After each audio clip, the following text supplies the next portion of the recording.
Shidake, Lapute. I'm Chris Gossela. I'm from, my father is from San Carlos, Gilson Wash. My mother is a Wesley from Vilas. But I'm also a member of the Gila River Indian community, which is located south of Phoenix. But I just want to share real quickly. I was given this opportunity to share a little bit about the late Emily Pike. Speaking on behalf of her family here, her mother, the red dress, and all her relatives here, siblings, cousins. If you are unfamiliar with who Emily Pike was, she was a young Apache girl who was found up this road further along. She was found murdered in such a harsh way, and her case is still ongoing. There hasn't been any conviction, and so just bringing awareness to missing and murdered Indigenous women and relatives. This is an epidemic that affects all of us as Native people.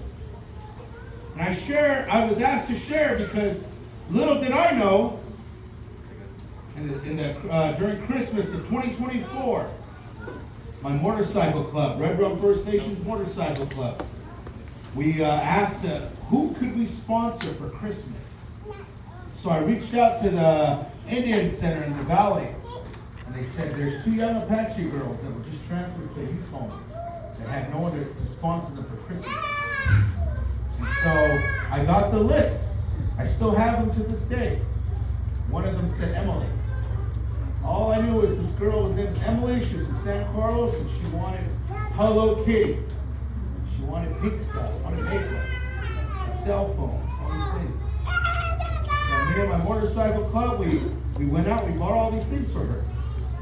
And I got to deliver them to her in a remote parking lot. Since she was in a youth home, I wasn't allowed to know where she lived. I wasn't allowed to take a picture with her. And I was able to meet her and shake her hand. She went missing in January. And then I saw her face, her pictures in February when she was found and they released the name. And I was like, hey, that girl looks familiar. That can't be the same Emily, is it? And it was. And then as I got to know more about the family and I reached out to the family, I was invited to sing at the vigil. And then I found out her mother's a Dawson. That's what my name is. Her last name is Dawson. And then I find out she is my relative.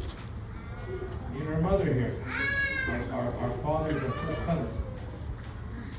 And so again, I found out I gave my niece a Christmas gift for her last Christmas on this week.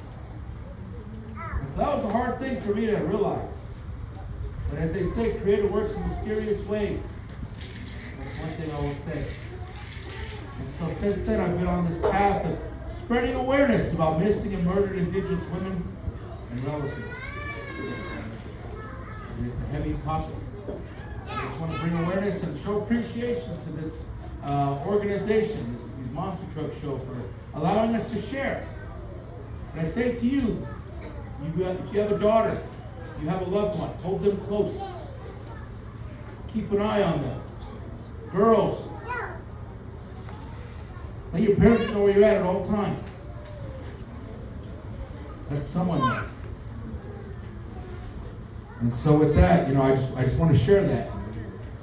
And I've spoken a lot on this topic. I've gone as far as New Mexico speaking on this. Interviewed by multiple news agencies. But again, I don't do it for the clout, I do it for the family. To spread awareness about a beautiful girl named Emily Pike, who's no longer with us. But to bring awareness about what happened. To ask those of you who know something to speak up. And so with that, I just wanted to turn the time over to my good friend here, Mr. Jared. He also is really involved in missing and murdered Indigenous people, women, whatever it may be. He does it out of the kindness of his heart. I see him at every single rally I go to. He's always there. Right now, he can't stay from work with his graveyard shift to be here. And so again, thank you for allowing us this time. And again, if you have any questions about MMIW, reach out, inquire, like that. Speak with family private, feel free to do so. But again, spreading awareness about this. It's just a tragic thing that is continuously happening. Not just here, but in Indian country all over.